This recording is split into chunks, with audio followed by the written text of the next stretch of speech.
डिठे सच्चे पातशाह मल जन्म जन्म दी कटिया। तुद डिठे सच्चे पातशाह मल जन्म जन्म दी कटिया। सतनाम श्री वाहिगुरु साहिब जीओ। फलगुण आनंद अपार जना हर सज्जन प्रगटे आए। संत सहाय राम के कर कृपा दिया मिलाए। फलगुण आनंद अपार जना हर सज्जन प्रगटे आए। संत सहाय राम के कर कृपा दिया मिलाए। सेज सुहामी सर्ब सुख हुण दुखा नाही जाए। इच पुनी वड भागणी वर पाया हर राए। मिल सैया मंगल गावही गीत गोविंद आलाए। हर जिहा और ना दिसई कोई दूजा लवा ना लाए। हलत पलत सवारियों न निचल दितियां न जाए। संसार सागर ते रखियां न बौड़ना जन्म ताए। जिहवा एक अनेक गुण तरे नानक चरणी पाए। फलगुण नित सलाहिया जिसनो तिल ना तमाए। जिहवा एक अनेक गुण तरे नानक चरणी पाए। फलगुण नित सलाहिया जिसनो तिल ना तमाए। वाहिगुरु जी का खालसा वाहिगुरु जी की फतेह। ਸਾਹਿਬ ਸਤਿਗੁਰੂ ਸ੍ਰੀ ਗੁਰੂ ਗ੍ਰੰਥ ਸਾਹਿਬ ਜੀਆਂ ਦੀ ਪਵਿੱਤਰ ਪਾਵਨ ਹਜ਼ੂਰੀ ਅੰਦਰ ਜੁੜ ਮਿਲ ਕਰਕੇ ਬੈਠੀ ਹੋਈ ਗੁਰੂ ਪਿਆਰੀ ਗੁਰੂ ਸਵਾਰੀ ਖਾਲਸਾ ਸਾਧ ਸੰਗਤ ਜੀਓ। ਅੱਜ ਸਤਿਗੁਰਾਂ ਨੇ ਰਹਿਮਤ ਕਰਕੇ ਸਾਨੂੰ ਫੱਗਣ ਮਹੀਨੇ ਦੀ ਸੰਗਰਾਂਦ ਦਾ ਇਹ ਜੋ ਸ਼ੁਭ ਦਿਹਾੜਾ ਹੈ ਇਹ ਬਖਸ਼ਿਸ਼ ਕੀਤਾ। ਸਤਿਗੁਰੂ ਪਾਤਸ਼ਾਹ ਮਹਾਰਾਜ ਰਹਿਮਤ ਕਰ ਰਹੇ ਨੇ। ਸੰਗਰਾਂਦ ਦੇ ਦਿਹਾੜੇ ਅਸੀਂ ਗੁਰੂ ਘਰ ਵਿਖੇ ਆ ਕੇ ਗੁਰਬਾਣੀ ਸਰਵਣ ਕਰ ਰਹੇ ਹਾਂ, ਗੁਰਬਾਣੀ ਪੜ੍ਹ ਰਹੇ ਹਾਂ। ਸੰਗਰਾਂਦ ਦੇ ਪ੍ਰਥਾਏ ਗੁਰੂ ਅਰਜਨ ਸਾਹਿਬ ਮਹਾਰਾਜ ਜੀਆਂ ਨੇ ਇਹ ਬਾਣੀ ਜਿਹੜੀ ਅਸੀਂ ਪੜ੍ਹੀ ਹੈ 12 ਮਾਹ ਇਹ ਗੁਰੂ ਅਰਜਨ ਸਾਹਿਬ ਪਾਤਸ਼ਾਹ ਮਹਾਰਾਜ ਨੇ ਉਚਾਰੀ ਹੈ। ਗੁਰੂ ਘਰ ਦੇ ਵਿੱਚ ਕੋਈ ਵੀ ਆਸਾ ਲੈ ਕੇ ਕੋਈ ਮਨਸਾ ਲੈ ਕੇ ਆਉਂਦਾ ਹੈ ਸਤਿਗੁਰੂ ਉਸ ਦੀ ਆਸਾ ਪੂਰੀ ਕਰਦੇ। ਜਿਸ ਵੇਲੇ ਗੁਰੂ ਅਰਜਨ ਦੇਵ ਮਹਾਰਾਜ ਜੀ ਅੰਮ੍ਰਿਤਸਰ ਦੀ ਧਰਤੀ 'ਤੇ ਰਹਿੰਦੇ ਸਨ ਗੁਰਬਾਣੀ ਉਚਾਰਦੇ ਗੁਰੂ ਗ੍ਰੰਥ ਸਾਹਿਬ ਦਾ ਸਰੂਪ ਤਿਆਰ ਕਰਵਾਉਂਦੇ ਹਰਿਮੰਦਰ ਸਾਹਿਬ ਦੀ ਸੇਵਾ ਕਰਾਉਂਦੇ ਸਰੋਵਰ ਪੱਕਾ ਕਰਵਾ ਰਹੇ ਨੇ। ਬੇਅੰਤ ਸੰਗਤਾਂ ਦੂਰੋਂ ਤੋਂ ਨੇੜਿਓਂ ਚੱਲ ਕੇ ਸਤਿਗੁਰਾਂ ਦੇ ਕੋਲ ਦਰਸ਼ਨ ਕਰਨ ਵਾਸਤੇ ਦਰਬਾਰ ਦੀ ਹਾਜ਼ਰੀ ਭਰਨ ਵਾਸਤੇ ਆਉਂਦੀਆਂ। ਇੱਕ ਦਿਨ ਇੱਕ ਵਿਦਵਾਨ ਪੰਡਤ ਮਹਾਰਾਜ ਜੀਆਂ ਦੇ ਕੋਲ ਆਇਆ ਕਹਿਣ ਲੱਗਾ ਮਹਾਰਾਜ ਸਾਹਿਬ ਜੀ ਵਿਦਿਆ ਬਹੁਤ ਮੈਂ ਪੜ੍ਹੀ ਹੈ ਗ੍ਰੰਥਾਂ ਦਾ ਅਧਿਐਨ ਤੇ ਬਹੁਤ ਕੀਤਾ ਹੈ ਵਿਦਿਆ ਤੇ ਇਕੱਠੀ ਕੀਤੀ ਹੈ ਪਰ ਮੇਰੇ ਕੋਲੋਂ ਕੋਈ ਕਥਾ ਸੁਣ ਕੇ ਰਾਜੀ ਨਹੀਂ ਹੈ। ਜਿੱਥੇ ਮੈਂ ਕਥਾ ਕਰਦਾ ਲੋਕ ਉੱਠ ਕੇ ਚਲੇ ਜਾਂਦੇ। ਸਤਿਗੁਰਾਂ ਨੇ ਪੁੱਛਿਆ ਕਾਰਨ ਕੀ ਹੈ ਕਹਿਣ ਲੱਗਾ ਮਹਾਰਾਜ ਮੇਰੀ ਜ਼ੁਬਾਨ ਦੇ ਵਿੱਚ ਰਸ ਨਹੀਂ ਹੈ। ਜਦੋਂ ਮੈਂ ਕਥਾ ਕਰਦਾ ਬੋਲ ਬੋਲਦਾ ਹਾਂ, ਲੋਕਾਂ ਨੂੰ ਮੇਰੇ ਬੋਲ ਰੁੱਖੇ ਲੱਗਦੇ ਨੇ, ਪਸੰਦ ਨਹੀਂ ਆਉਂਦੇ, ਮੇਰੀ ਆਵਾਜ਼ ਚੰਗੀ ਨਹੀਂ ਹੈ, ਇਸ ਕਰਕੇ ਲੋਕ ਚਲੇ ਜਾਂਦੇ। ਹੁਣ ਮੇਰੇ ਘਰ ਦੇ ਵਿੱਚ ਭੋਜਨ ਪ੍ਰਸ਼ਾਦੇ ਦੀ ਬਹੁਤ ਜ਼ਿਆਦਾ ਤੰਗੀ ਹੈ, ਬੱਚਿਆਂ ਵਾਸਤੇ ਭੋਜਨ ਨਹੀਂ। ਜੇ ਤੁਸੀਂ ਕਿਰਪਾ ਕਰੋ, ਤੁਹਾਡੀ ਸੰਗਤ ਵਿੱਚ ਬੈਠ ਕੇ ਮੈਂ ਕੋਈ ਸ਼ਾਸਤਰ ਦੀ ਗੱਲ ਸੁਣਾ ਦਿਆ ਕਰਾਂ, ਅਤੇ ਸੰਗਤ ਵੱਲੋਂ ਜੋ ਮੈਨੂੰ ਮਾਣ ਸਨਮਾਨ ਮਿਲੇਗਾ ਉਹਦੇ ਨਾਲ ਮੇਰਾ ਗੁਜ਼ਾਰਾ ਚੱਲ ਪਵੇਗਾ। ਗੁਰੂ ਅਰਜਨ ਦੇਵ ਮਹਾਰਾਜ ਜੀ ਇਹਦੀ ਫਰਿਆਦ ਸੁਣ ਕੇ, ਬੇਨਤੀ ਸੁਣ ਕੇ ਕਹਿਣ ਲੱਗੇ, ਠੀਕ ਹੈ, ਸੰਗਤ ਵਿੱਚ ਆਇਆ ਕਰੋ, ਪਰਮੇਸ਼ਰ ਦੀ ਗੱਲ ਸੁਣਾਇਆ ਕਰੋ। ਆਉਣ ਲੱਗ ਪਿਆ ਸਤਿਗੁਰਾਂ ਦੇ ਦਰਬਾਰ ਦੇ ਵਿੱਚ, ਕੀਰਤਨ ਹੁੰਦਾ, ਕੀਰਤਨ ਤੋਂ ਬਾਅਦ ਵਿੱਚ ਕੁਝ ਆਪਣੇ ਪ੍ਰਵਚਨ ਸੁਣਾਉਂਦਾ, ਅਤੇ ਸੰਗਤਾਂ ਇਸ ਨੂੰ ਦਾਨ ਦਿੰਦੀਆਂ। ਕੁਝ ਸਮਾਂ ਲੰਘ ਗਿਆ, ਜਦੋਂ ਗਰੀਬੀ ਦੇ ਦਿਨ ਕੱਟੇ ਗਏ ਅਤੇ ਲੋਕਾਂ ਨੇ ਇਸ ਨੂੰ ਚੁੱਕਣਾ ਸ਼ੁਰੂ ਕਰ ਦਿੱਤਾ। ਨਾਲ ਦਿਆਂ ਨੇ ਵੀ ਤੂੰ ਗੁਰੂ ਦਰਬਾਰ ਵਿੱਚ ਜਾ ਕੇ ਕਥਾ ਕਰਦਾ, ਮੱਥਾ ਗੁਰੂ ਅਰਜਨ ਸਾਹਿਬ ਨੂੰ ਸੰਗਤਾਂ ਟੇਕਦੀਆਂ ਨੇ, ਵਿਚਾਰ ਤੂੰ ਸੁਣਾਉਂਦਾ ਹੈ।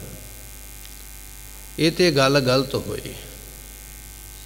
ਅਤੇ ਫਿਰ ਉਹਨਾਂ ਦੇ ਮਗਰ ਲੱਗ ਕੇ ਇੱਕ ਦਿਨ ਇਸ ਨੇ ਕਥਾ ਕਰਨ ਤੋਂ, ਵਿਚਾਰ ਸੁਣਾਉਣ ਤੋਂ, ਸ਼ਾਸਤਰਾਂ ਦੇ ਬਚਨ ਸੁਣਾਉਣ ਤੋਂ ਨਾਂਹ ਕਰ ਦਿੱਤੀ। ਜਦੋਂ ਪੁੱਛਿਆ ਕਾਰਨ ਕੀ ਹੈ, ਉਹੀ ਜਵਾਬ ਜਿਹੜਾ ਲੋਕਾਂ ਨੇ ਸਿਖਾਇਆ ਸੀਗਾ, ਸਮਝਾਇਆ ਸੀ, ਅਗਾ ਦੇ ਦਿੱਤਾ। ਕਹਿਣ ਲੱਗਾ, ਗੁਰੂ ਅਤੇ ਗੁਰੂ ਅਰਜਨ ਦੇਵ ਜੀਆਂ ਨੂੰ ਮੰਨਦੇ ਹੋ ਔਰ ਮੱਥਾ ਉਹਨਾਂ ਨੂੰ ਟੇਕਦੇ ਹੋ, ਵਿਚਾਰਾਂ ਮੇਰੇ ਕੋਲੋਂ ਸੁਣਦੇ ਹੋ, ਜਾਂ ਤਾਂ ਵਿਚਾਰ ਵੀ ਉਹਨਾਂ ਕੋਲੋਂ ਸੁਣੋ ਜਾਂ ਮੱਥਾ ਵੀ ਮੈਨੂੰ ਟੇਕੋ। ਜਦੋਂ ਇਹ ਬਚਨ ਸੰਗਤਾਂ ਵਿੱਚ ਪ੍ਰਗਟ ਹੋਇਆ ਨਾ, ਸੰਗਤਾਂ ਨੂੰ ਪਤਾ ਲੱਗਾ, ਅਤੇ ਸੰਗਤਾਂ ਨੇ ਇਸ ਗੱਲ ਦੀ ਫਿਰ ਗੁਰੂ ਅਰਜਨ ਸਾਹਿਬ ਜੀਆਂ ਨੂੰ ਬੇਨਤੀ ਕੀਤੀ, ਮਹਾਰਾਜ ਅੱਜ ਆਪ ਜੀ ਬੈਠੇ ਹੋ ਸਰੀਰ ਕਰਕੇ ਗੁਰਤਾ ਗੱਦੀ ਦੇ ਉੱਪਰ, ਸਰੀਰ ਨਾਸਵੰਤ ਹੈ, ਅੱਜ ਨਹੀਂ ਤੇ ਕੱਲ੍ਹ ਇਸ ਸਰੀਰ ਨੇ ਨਸ਼ਟ ਹੋ ਜਾਣਾ, ਨਾਸ ਹੋ ਜਾਣਾ, ਚਲੇ ਜਾਣਾ ਹੈ। ਤੁਹਾਡੇ ਤੋਂ ਬਾਅਦ ਵਿੱਚ ਫਿਰ ਸਾਨੂੰ ਇਸੇ ਤਰ੍ਹਾਂ ਦਰ ਦੀਆਂ ਠੋਕਰਾਂ ਖਾਣੀਆਂ ਪੈਣਗੀਆਂ। ਇਸ ਕਰਕੇ ਤੁਸੀਂ ਗੁਰਬਾਣੀ ਇਹੋ ਜਿਹੀ ਬਖਸ਼ਿਸ਼ ਕਰੋ, ਜਿਹਨੂੰ ਪੜ੍ਹ ਕੇ, ਜਿਹਨੂੰ ਸੁਣ ਕੇ ਸਾਡਾ ਭਲਾ ਹੋ ਜਾਵੇ, ਸਾਨੂੰ ਕਿਸੇ ਦੀ ਮੁਤਾਜਗੀ ਨਾ ਰਹਿ ਜਾਵੇ। ਗੁਰੂ ਅਰਜਨ ਦੇਵ ਮਹਾਰਾਜ ਜੀਆਂ ਨੇ ਇਹ ਫਿਰ ਬਚਨ ਸੁਣ ਕੇ ਸੰਗਤ ਦਾ ਇਸ ਬਾਣੀ ਨੂੰ ਉਚਾਰਿਆ, ਜਿਹੜੀ ਬਾਣੀ ਨੂੰ ਆਪਾਂ 12 ਮਾਹਾਂ ਆਖਦੇ ਹਾਂ। ਮਾਹ ਨਾਮ ਮਹੀਨੇ ਦਾ ਹੀ ਹੈ, ਅਤੇ 12 ਮਹੀਨੇ ਉਚਾਰੇ ਨੇ। ਅਤੇ ਸਤਿਗੁਰੂ ਪਾਤਸ਼ਾਹ ਮਹਾਰਾਜ ਜੀਆਂ ਨੇ 14 ਇਸ ਪੌੜੀਆਂ ਇਸ 12 ਮਾਹ ਗੁਰਬਾਣੀ ਦੀਆਂ ਲਿਖੀਆਂ। ਪਹਿਲੀ ਪੌੜੀ ਦੇ ਵਿੱਚ ਮਹਾਰਾਜ ਸਾਹਿਬ ਜੀਆਂ ਨੇ ਅਕਾਲ ਪੁਰਖ ਦੀ ਸਿਫਤ ਕੀਤੀ ਹੈ।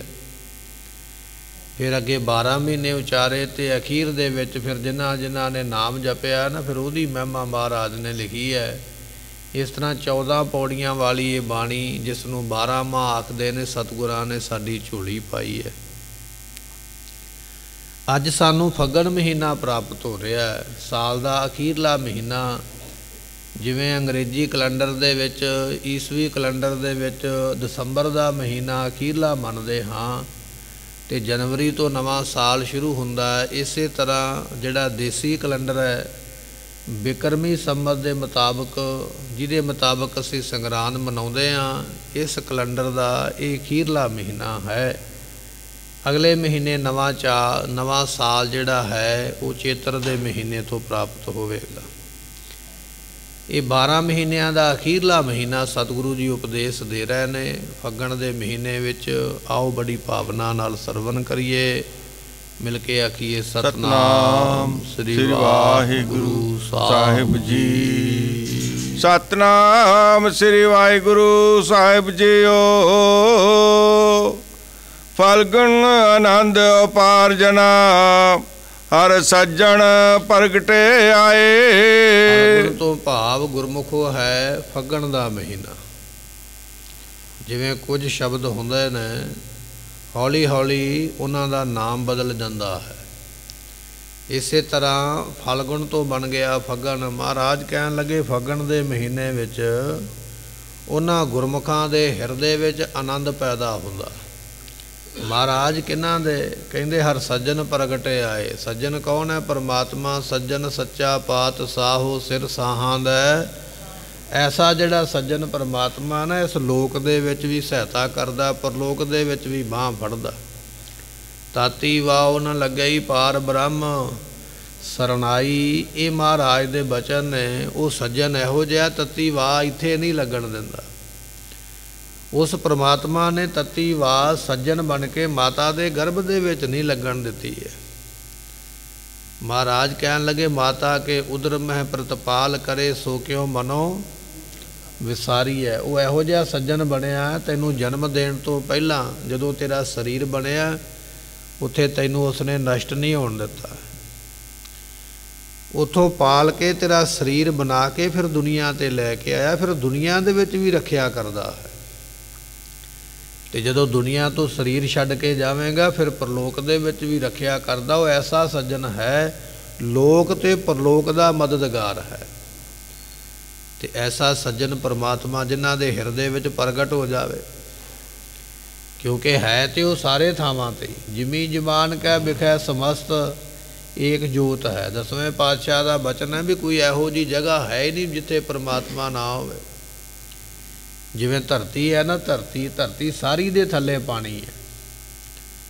ਪਾਣੀ ਤਾਂ ਹੈ ਪਰ ਸਾਨੂੰ ਉੱਥੋਂ ਪੀਣ ਨੂੰ ਮਿਲੇਗਾ ਜਿੱਥੋਂ ਪਾਣੀ ਸਾਨੂੰ ਦਿਸੇਗਾ। ਜਿੱਥੋਂ ਪਾਣੀ ਅਸੀਂ ਕੱਢਾਂਗੇ ਨਾ, ਬੋਰ ਲਾ ਕੇ, ਮੋਟਰ ਲਾ ਕੇ, ਨਲਕਾ ਲਾ ਕੇ, ਜਿੱਥੋਂ ਪਾਣੀ ਨਿਕਲੇਗਾ ਪੀਣ ਨੂੰ ਉੱਥੋਂ ਹੀ ਸਾਨੂੰ ਪ੍ਰਾਪਤ ਹੋਣਾ। ਪਾਣੀ ਹੈ ਸਾਰੀ ਧਰਤੀ ਥੱਲੇ। ਇਸੇ ਤਰ੍ਹਾਂ ਪਰਮਾਤਮਾ ਹੈ ਸਾਰਿਆਂ ਦੇ ਹਿਰਦਿਆਂ ਵਿੱਚ, ਪਰ ਉਸ ਨੂੰ ਵੀ ਪ੍ਰਗਟ ਕਰਨਾ ਪੈਂਦਾ। ਜਿਵੇਂ ਪਾਣੀ ਲੈਣ ਵਾਸਤੇ ਸਾਨੂੰ ਮਸ਼ੀਨਾਂ ਲਾਉਣੀਆਂ ਪੈਂਦੀਆਂ, ਫਿਰ ਧਰਤੀ ਦਾ ਪਾਣੀ ਪ੍ਰਗਟ ਹੁੰਦਾ ਅਤੇ ਅਸੀਂ ਪੀਂਦੇ ਹਾਂ। ਇਸੇ ਤਰ੍ਹਾਂ ਪਰਮਾਤਮਾ ਜਿਨ੍ਹਾਂ ਦੇ ਹਿਰਦੇ ਵਿੱਚ ਪ੍ਰਗਟ ਹੋਇਆ ਨਾ, ਆਨੰਦ ਉਹਨਾਂ ਨੂੰ ਹੈ ਅਤੇ ਸਾਡੇ ਅੰਦਰ ਪਰ ਛੁਪਿਆ ਹੋਇਆ, ਅਸੀਂ ਉਹਨੂੰ ਪ੍ਰਗਟ ਨਹੀਂ ਕਰ ਪਾਏ। ਹਰ ਸੱਜਣ ਪ੍ਰਗਟੇ ਆਏ। ਉਹ ਜਿਹੜਾ ਸੱਜਣ ਹੈ ਨਾ, ਹਰੀ ਹਰ ਪਰਮੇਸ਼ਰ ਜਿਨ੍ਹਾਂ ਦੇ ਹਿਰਦੇ ਵਿੱਚ ਪ੍ਰਗਟ ਹੋ ਜਾਂਦਾ, ਮਹਾਰਾਜ ਕਹਿਣ ਲੱਗੇ ਉਹਨਾਂ ਦੇ ਹਿਰਦੇ ਵਿੱਚ ਆਨੰਦ ਹੀ ਆਨੰਦ ਪੈਦਾ ਹੋ ਜਾਂਦਾ। ਆਨੰਦ ਆਨੰਦ ਸਭ ਕੋ ਕਹੈ, ਆਨੰਦ ਗੁਰੂ ਤੇ ਜਾਣਿਆ। ਅਸੀਂ ਤੇ ਕੋਈ ਮਿੱਠਾ ਪਦਾਰਥ ਖਾ ਲਈਏ, ਆਖੀਦਾ ਬੜਾ ਆਨੰਦ ਆਇਆ, ਪਰ ਥੋੜ੍ਹੇ ਚਿਰ ਬਾਅਦ ਸਾਡੇ ਮੂੰਹ ਦਾ ਸਵਾਦ ਹੋਰ ਹੋ ਜਾਂਦਾ। ਸਾਨੂੰ ਉਹਦੇ ਤੋਂ ਕਈ ਬਿਪਤਾ ਖੜੀਆਂ ਹੋ ਜਾਂਦੀਆਂ। ਚੰਗਾ ਕੱਪੜਾ ਪਾ ਲਈਏ, ਆਖੀਦਾ ਬੜਾ ਆਨੰਦ ਆਇਆ, ਪਰ ਥੋੜ੍ਹੇ ਸਮੇਂ ਬਾਅਦ ਉਹ ਆਨੰਦ ਫਿੱਕਾ ਪੈ ਜਾਂਦਾ। ਕੋਈ ਦੁਨੀਆ ਦਾ ਪਦਾਰਥ ਮਿਲ ਜਾਵੇ, ਆਖੀਦਾ ਬੜੀ ਖੁਸ਼ੀ ਹੋਈ ਹੈ, ਬੜਾ ਆਨੰਦ ਆਇਆ, ਪਰ ਥੋੜ੍ਹੇ ਚਿਰ ਬਾਅਦ ਉਹ ਪਦਾਰਥ, ਉਹ ਆਨੰਦ ਫਿੱਕਾ ਪੈ ਜਾਂਦਾ। ਪਰ ਗੁਰਮੁਖਾਂ ਨੂੰ ਜਿਨ੍ਹਾਂ ਨੂੰ ਨਾਮ ਦਾ ਆਨੰਦ ਆਇਆ ਨਾ, ਰਸ ਆਇਆ ਭਾਈ, ਇਹ ਨਾਮ ਦਾ ਰਸ ਆਨੰਦ ਜਾਂਦਾ ਹੀ ਨਹੀਂ ਹੈ।